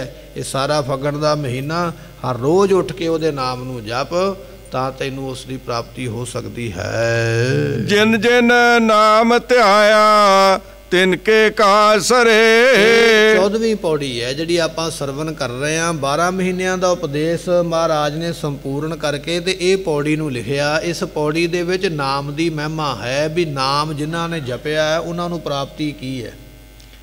ਸੋ ਜਿਵੇਂ ਆਪਾਂ ਕਹਾਣੀ ਪੜ੍ਹਦੇ ਹਾਂ ਨਾ, ਤੇ ਕਹਾਣੀ ਪੜ੍ਹਨ ਤੋਂ ਮਗਰੋਂ ਥੱਲੇ ਸਿੱਖਿਆ ਹੁੰਦੀ ਹੈ ਵੀ ਇਸ ਕਹਾਣੀ ਵਿੱਚੋਂ ਇਹ ਸਿੱਖਿਆ ਮਿਲਦੀ ਹੈ, ਤੇ ਉਹ ਸਿੱਖਿਆ ਲਿਖਣੀ ਪੈਂਦੀ ਹੈ ਤਾਂ ਸਾਨੂੰ ਜਿਹੜੇ ਨੇ ਪੂਰੇ ਨੰਬਰ ਪ੍ਰਾਪਤ ਹੁੰਦੇ ਨੇ। ਤੇ ਸਤਿਗੁਰੂ ਪਾਤਸ਼ਾਹ ਮਹਾਰਾਜ ਸਿੱਖਿਆ ਦਿੰਦੇ ਪਏ, ਕਹਿਣ ਲੱਗੇ ਭਾਈ ਜਿਨ ਜਿਨ ਨਾਮ ਧਿਆਇਆ, ਤੇਰੇ ਤੋਂ ਪਹਿਲਾਂ ਜਿਹੜੇ ਜਿਹੜੇ ਇਸ ਦੁਨੀਆ ਤੇ ਆਏ ਸਨ ਉਹਨਾਂ ਨੇ ਵੀ ਨਾਮ ਜਪਿਆ, ਪਰ ਜਿਨ੍ਹਾਂ ਜਿਨ੍ਹਾਂ ਨੇ ਜਪਿਆ ਤਿਨ ਕੇ ਕਾਜ ਸਰੇ। ਕਿਸੇ ਦਾ ਇਤਿਹਾਸ ਪੜ੍ਹ ਕੇ ਵੇਖ ਲਾ, ਤੈਨੂੰ ਇਹ ਨਹੀਂ ਮਿਲੇਗਾ ਵੀ ਫਲਾਣੇ ਬੰਦੇ ਨੇ ਨਾਮ ਜਪਿਆ ਤੇ ਉਹਦਾ ਕੰਮ ਕੋਈ ਨਹੀਂ ਬਣਿਆ। ਜਿੰਨੇ ਜਿੰਨੇ ਤੇਰੇ ਤੋਂ ਪਹਿਲਾਂ ਜਪਿਆ ਉਹਨਾਂ ਉਹਨਾਂ ਦੇ ਕੰਮ ਬਣ ਗਏ। ਜਿਹੜੇ ਜਿਹੜੇ ਹੁਣ ਜਪਦੇ ਪਏ ਨੇ ਉਹਨਾਂ ਦੇ ਬਣ ਜਾਣਗੇ, ਜਿਹੜੇ ਆਉਣ ਵਾਲੇ ਸਮੇਂ ਵਿੱਚ ਜਪਣਗੇ ਉਹਨਾਂ ਦੇ ਵੀ ਬਣ ਜਾਣਗੇ। ਜਿਨ ਜਿਨ ਨਾਮ ਧਿਆਇਆ, ਜਿਨ੍ਹਾਂ ਜਿਨ੍ਹਾਂ ਨੇ ਨਾਮ ਧਿਆਇਆ ਉਹਨਾਂ ਦੇ ਸਾਰੇ ਕਾਰਜ ਮਨੁੱਖਾ ਜਨਮ ਸਫਲ ਕਰਨ ਦੇ ਉਹਨਾਂ ਦੇ ਕਾਰਜ ਵੀ ਬਣ ਗਏ। ਤੇ ਜੇ ਕਿਸੇ ਨੂੰ ਦੁਨੀਆ ਦਾ ਪਦਾਰਥ ਚਾਹੀਦਾ ਤੇ ਉਹ ਵੀ ਬਣ ਗਿਆ। ਭਗਤ ਧਰੂਰੂ ਜੀ ਹੋਏ ਨੇ, ਭਗਤ ਪ੍ਰਹਿਲਾਦ ਜੀ ਹੋਏ ਨੇ, ਜੇ ਉਹਨਾਂ ਨੇ ਨਾਮ ਜਪਿਆ ਤੇ ਰਾਜ ਭਾਗ ਦੇ ਮਾਲਕ ਬਣੇ। ਜਿਨੇ ਜੋ ਇੱਛਾ ਲੈ ਕੇ ਉਹਦੇ ਨਾਮ ਨੂੰ ਜਪਿਆ ਉਹ ਪ੍ਰਾਪਤ ਹੋਇਆ ਹੈ। ਹਰ ਗੁਰ ਪੂਰਾ ਆਰਾਧਿਆ ਦਰਗਾਹ ਸੱਚ ਖਰੇ। ਮਹਾਰਾਜ ਨੂੰ ਪੁੱਛਿਆ ਪਰਮੇਸ਼ਰ ਨੂੰ ਕਿਵੇਂ ਆਰਾਧੀਦਾ। ਮਹਾਰਾਜ ਕਹਿਣ ਲੱਗੇ ਗੁਰ ਪੂਰਾ, ਪਹਿਲਾਂ ਪੂਰਾ ਗੁਰੂ ਲੱਭ। ਹੁਣ ਇੱਥੇ ਵਿਚਾਰ ਇਹ ਆ ਵੀ ਗੁਰੂ ਦੋ ਤਰ੍ਹਾਂ ਦਾ, ਇੱਕ ਹੈ ਕੱਚਾ ਤੇ ਪਖੰਡੀ, ਜਿਹੜਾ ਪੂਰਾ ਨਹੀਂ ਅਧੂਰਾ ਹੈ, ਜਿਹੜਾ ਕੇਵਲ ਦੁਨੀਆ ਨੂੰ ਆਪਣੀ ਸਜਾਵਟ ਬਾਹਰੋਂ ਵਿਖਾਉਂਦਾ ਵੀ ਆਹ ਵੇਖੋ ਮੈਂ ਗੁਰੂ ਹਾਂ। ਕਈ ਤਰ੍ਹਾਂ ਦੇ ਉਹ ਪਖੰਡ ਕਰਦਾ, ਉਹਦੇ ਕੋਲ ਜਾਵੇਂਗਾ ਪ੍ਰਾਪਤੀ ਕੋਈ ਨਹੀਂ ਹੈ। ਇੱਕ ਗੁਰੂ ਉਹ ਹੈ ਜਿਹੜਾ ਪੂਰਾ ਗੁਰੂ ਹੈ, ਜਿਹਨੇ ਪਰਮੇਸ਼ਰ ਨੂੰ ਜਾਣਿਆ ਹੈ। ਜਿਹੜੇ ਉਹਦੇ ਨਾਲ ਜੁੜਦੇ ਨੇ, ਪਾਤਸ਼ਾਹ ਕਹਿਣ ਲੱਗੇ ਉਹ ਸੰਸਾਰ ਤੋਂ ਸਫਲੇ ਹੋ ਜਾਂਦੇ। ਗੁਰ ਪੂਰਾ, ਸਤਿਗੁਰੂ ਪਾਤਸ਼ਾਹ ਕਹਿਣ ਲੱਗੇ ਜਿਨ੍ਹਾਂ ਨੇ ਪੂਰੇ ਗੁਰੂ ਨੂੰ ਪ੍ਰਾਪਤ ਕਰਕੇ ਗੁਰੂ ਦਾ ਉਪਦੇਸ਼ ਲੈ ਕੇ ਹਰ ਆਰਾਧਿਆ, ਫਿਰ ਪਰਮੇਸ਼ਰ ਨੂੰ ਯਾਦ ਕੀਤਾ। ਗੁਰੂ ਤੋਂ ਬਿਨਾਂ ਪਰਮੇਸ਼ਰ ਨਹੀਂ ਮਿਲਦਾ, ਇਹ ਗੱਲ ਪੱਲੇ ਬੰਨ੍ਹ ਲਓ। ਦੁਨੀਆ ਦੇ ਵਿੱਚ ਇੱਕ ਬਹੁਤ ਵੱਡਾ ਰਿਸ਼ੀ ਹੋਇਆ ਜਿਸ ਨੂੰ ਸੁਖਦੇਵ ਰਿਸ਼ੀ ਆਖਿਆ ਜਾਂਦਾ, ਸੁਖਦੇਵ ਉਸ ਨੂੰ ਕਿਹਾ ਜਾਂਦਾ। ਤੇ ਗ੍ਰੰਥਾਂ ਵਿੱਚ ਉਹਦੀ ਸਾਖੀ ਲਿਖੀ ਹੈ ਵੀ ਉਸਨੇ ਗੁਰੂ ਲੱਭਣ ਵਾਸਤੇ, ਗੁਰੂ ਬਣਾਉਣ ਵਾਸਤੇ, ਆਪਣੇ ਆਪ ਨੂੰ ਚੇਲਾ ਬਣਾਉਣ ਵਾਸਤੇ ਆਪਣੇ ਗੁਰੂ ਦੇ ਦਰਵਾਜ਼ੇ ਤੇ 12 ਸਾਲ ਖਲੋਤਾ ਰਿਹਾ ਵੀ ਮੈਂ ਤੈਨੂੰ ਗੁਰੂ ਬਣਾਉਣਾ। ਗੁਰੂ ਨੇ ਆਖਿਆ ਮੈਂ ਤੈਨੂੰ ਚੇਲਾ ਨਹੀਂ ਬਣਾਉਣਾ। ਕਹਿਣ ਲੱਗਾ ਨਹੀਂ ਬਣਾਉਣਾ, ਮੈਂ ਇੰਤਜ਼ਾਰ ਕਰਾਂਗਾ। 12 ਸਾਲ ਲੱਗਾ ਰਿਹਾ। 12 ਸਾਲਾਂ ਬਾਅਦ ਜਾ ਕੇ ਗੁਰੂ ਮਿਲਿਆ ਤੇ ਫਿਰ ਨਾਮ ਦਾ ਲੈ ਕੇ ਆਸ਼ੀਰਵਾਦ ਤੇ ਫਿਰ ਪ੍ਰਾਪਤੀ ਵਾਲਾ ਹੋਇਆ। ਜਿਨ੍ਹਾਂ ਨੂੰ ਸੋਝੀ ਆਈ ਨਾ ਵੀ ਪੂਰੇ ਗੁਰੂ ਬਿਨਾਂ ਗੱਲ ਨਹੀਂ ਬਣਨੀ, ਉਹ ਭਾਈ ਐਸੀ ਮਸ਼ੱਕਤ ਕਰਦੇ। ਗੁਰਪੂਰਾ ਹਰ ਆਰਾਧਿਆ, ਜਿਨ੍ਹਾਂ ਨੇ ਪੂਰੇ ਗੁਰੂ ਦੇ ਨਾਲ ਮਿਲ ਕੇ ਪਰਮੇਸ਼ਰ ਨੂੰ ਯਾਦ ਕੀਤਾ। ਦਰਗਾਹ ਸੱਚ ਖਰੇ, ਰੱਬ ਦੀ ਦਰਗਾਹ ਦੇ ਵਿੱਚ ਖਰੇ ਉਤਰੇ ਨੇ, ਉਹ ਸਫਲੇ ਹੋ ਗਏ, ਉਹ ਚੜ੍ਹਦੀ ਕਲਾ ਵਾਲੇ ਹਨ। ਸਰਬ ਸੁਖਾ ਨਿਧ ਚਰਨ ਹਰ ਭਉਜਲ ਬਿਖਮ ਤਰੇ। ਸਾਰਿਆਂ ਸੁੱਖਾਂ ਦਾ ਖਜ਼ਾਨਾ ਪਰਮਾਤਮਾ ਦੇ ਚਰਨ ਨੇ। ਜਿਨ੍ਹਾਂ ਨੇ ਜਪਿਆ ਉਹਨਾਂ ਨੂੰ ਸਾਰੇ ਦੁਨੀਆ ਦੇ ਸੁੱਖ ਮਿਲੇ। ਇਹ ਵੀ ਨਾਲ ਮਿਲਿਆ ਵੀ ਸੰਸਾਰ ਵਿੱਚੋਂ ਤਰ ਵੀ ਗਏ। ਪਹਿਲਾਂ ਛੋਟੇ ਹੁੰਦਿਆਂ ਦੁਕਾਨ 'ਤੇ ਜਾਈਦਾ ਸੀ ਨਾ, ਉਹ ਦੁਕਾਨ ਵਾਲੇ ਦੇ ਕੋਲੋਂ ਵਸਤੂਆਂ ਲੈਣੀਆਂ ਤੇ ਫਿਰ ਉਹਨੇ ਥੋੜ੍ਹਾ ਜਿਹਾ ਨਾਲ ਮਿੱਠਾ ਪਾ ਕੇ ਦੇ ਦੇਣਾ ਬਿਨਾਂ ਪੈਸਿਆਂ ਤੋਂ। ਆਖਣਾ ਇਹ ਪੈਸਾ ਨਹੀਂ, ਇਹ ਝੁੰਗਾ ਹੀ ਹੈ। ਜਿਹੜਾ ਤੂੰ ਸਮਾਨ ਲਿਆ ਨਾ ਮੈਂ ਉਹਦੇ ਪੈਸੇ ਲੈ ਲੈਣੇ, ਇਹ ਥੋੜ੍ਹਾ ਜਿਹਾ ਲੈ ਜਾ ਮਿੱਠਾ ਨਾਲ, ਕੋਈ ਟਾਂਗਰ ਭੁਜੀਆ, ਕੋਈ ਟੌਫੀਆਂ ਵਗੈਰਾ ਨਾਲ ਦੇ ਦੇਣੀ। ਇਹਦਾ ਕੋਈ ਮੁੱਲ ਨਹੀਂ ਹੈ, ਇਹ ਮੈਂ ਆਪਣੇ ਕੋਲੋਂ ਦਿੰਦਾ ਪਿਆ। ਸਤਿਗੁਰੂ ਪਾਤਸ਼ਾਹ ਕਹਿਣ ਲੱਗੇ ਰੱਬ ਦਾ ਨਾਮ ਜਪੇਗਾ ਤੈਨੂੰ ਦੁਨੀਆ ਦੇ ਪਦਾਰਥ ਤੇ ਮਿਲਣਗੇ ਜ਼ਰੂਰ, ਪਰ ਨਾਲ ਉਹਨੇ ਫ੍ਰੀ ਦੇ ਵਿੱਚ ਕੀ ਤੈਨੂੰ ਦੇ ਦੇਣਾ? ਭਵਜਲ ਬਿਖਮ ਤਰੇ। ਜਿਹੜਾ ਸੰਸਾਰ ਨਹੀਂ ਨਾ ਕਿਸੇ ਤੋਂ ਤਰਿਆ ਜਾਂਦਾ, ਬੜਾ ਔਖਾ, ਉਹਨੇ ਫ੍ਰੀ ਵਿੱਚ ਹੀ ਨਾਲ ਦੇ ਦੇਣਾ ਵੀ ਇਹ ਵੀ ਨਾਲ ਲੈ ਜਾ, ਤਰ ਜਾ ਸੰਸਾਰ ਤੋਂ। ਇਹਦੀ ਤੈਨੂੰ ਮੁਸ਼ੱਕਤ ਦੀ ਵੀ ਲੋੜ ਨਹੀਂ ਹੈ। ਤੂੰ ਨਾਮ ਤੇ ਜਪਿਆ ਸੀ ਪਦਾਰਥ ਵਾਸਤੇ, ਤੈਨੂੰ ਪਦਾਰਥ ਵੀ ਦਿੱਤਾ, ਤੈਨੂੰ ਮੁਕਤੀ ਵੀ ਦਿੱਤੀ। ਐਸੀਆਂ ਦਾਤਾਂ ਉਹਦੇ ਨਾਮ ਵਿੱਚੋਂ ਮਿਲਦੀਆਂ ਹਨ। ਪ੍ਰੇਮ ਭਗਤ ਤਿਨ ਪਾਈਆ ਵਿਖਿਆ ਨਾਹੀਂ ਜਰੇ। ਪ੍ਰੇਮਾ ਭਗਤੀ ਪ੍ਰਾਪਤ ਕੀਤੀ ਹੈ, ਪ੍ਰੇਮ ਦੇ ਨਾਲ ਜਿਨ੍ਹਾਂ ਨੇ ਭਗਤੀ ਕੀਤੀ ਹੈ, ਵਿਖਿਆ ਇਹ ਜਿਹੜਾ ਜ਼ਹਿਰ ਦੀ ਨਿਆਈ ਸੰਸਾਰ ਹੈ ਨਾ, ਇਹਦੇ ਵਿੱਚ ਸੜਦੇ ਨਹੀਂ।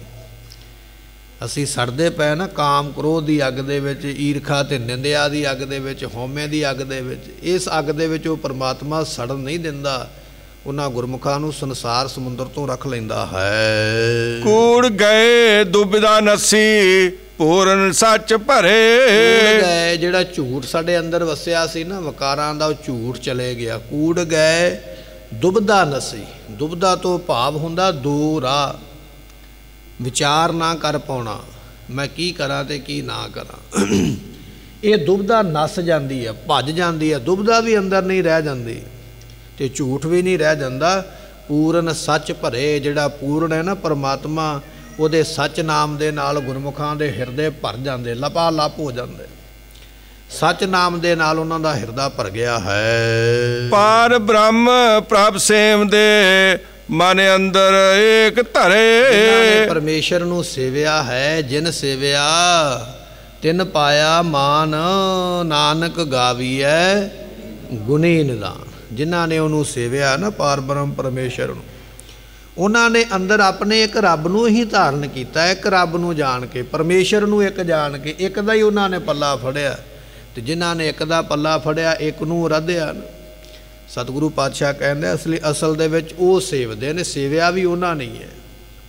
ਜਿਹੜੇ ਇੱਕ ਦੇ ਨਾਲ ਜੁੜੇ ਨੇ, ਮਨ ਅੰਦਰ ਏਕ ਧਰੇ, ਜਿਨ੍ਹਾਂ ਨੇ ਆਪਣੇ ਮਨ ਦੇ ਅੰਦਰ ਇੱਕ ਨੂੰ ਧਾਰਿਆ ਪਰਮੇਸ਼ਰ ਨੂੰ, ਉਹ ਉਹਦੀ ਸੇਵਾ ਕਰਦੇ ਹਨ। ਮਹਾ ਦਿਵਸ ਮੂਰਤ ਭਲੇ ਜਿਸ ਕੋ ਨਜ਼ਰ ਕਰੇ। ਸਤਿਗੁਰੂ ਪਾਤਸ਼ਾਹ ਕਹਿੰਦੇ ਗੁਰਮੁਖਾਂ ਦੇ ਮਹਾ ਨਾਮ ਮਹੀਨੇ, ਇਹ ਜਿਹੜੇ 12 ਮਹੀਨੇ ਨੇ ਨਾ, ਇਹ ਗੁਰਮੁਖਾਂ ਦੇ ਸਫਲੇ ਨਾਮ ਜਪਣ ਵਾਲਿਆਂ ਦੇ।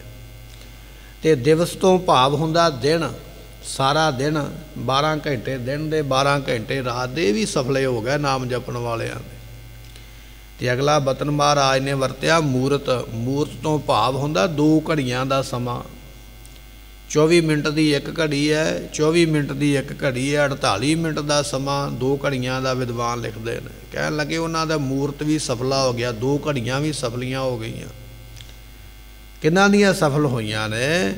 ਪਾਤਸ਼ਾਹ ਕਹਿਣ ਲੱਗੇ ਜਿਸ ਕੋ ਨਦਰ ਕਰੇ, ਜਿਨ੍ਹਾਂ ਉੱਪਰ ਉਹਦੀ ਮਿਹਰ ਹੋਈ ਹੈ, ਜਿਨ੍ਹਾਂ ਉੱਪਰ ਉਹਦੀ ਕਿਰਪਾ ਹੋਈ ਹੈ। ਨਾਨਕ ਮੰਗਾ ਦਰਸਦਾਨ ਕਿਰਪਾ ਕਰੋ ਹਰੇ। ਨਾਨਕ ਦੇ ਪਾਤਸ਼ਾਹ ਦੇ 5ਵੇਂ ਸਰੂਪ ਨੇ ਧੰਨ ਗੁਰੂ ਅਰਜਨ ਦੇਵ ਮਹਾਰਾਜ ਜੀ। ਕਹਿਣ ਲੱਗੇ ਹਰੀ ਹਰ ਪਰਮਾਤਮਾ ਸਾਡੇ ਤੇ ਕਿਰਪਾ ਕਰ।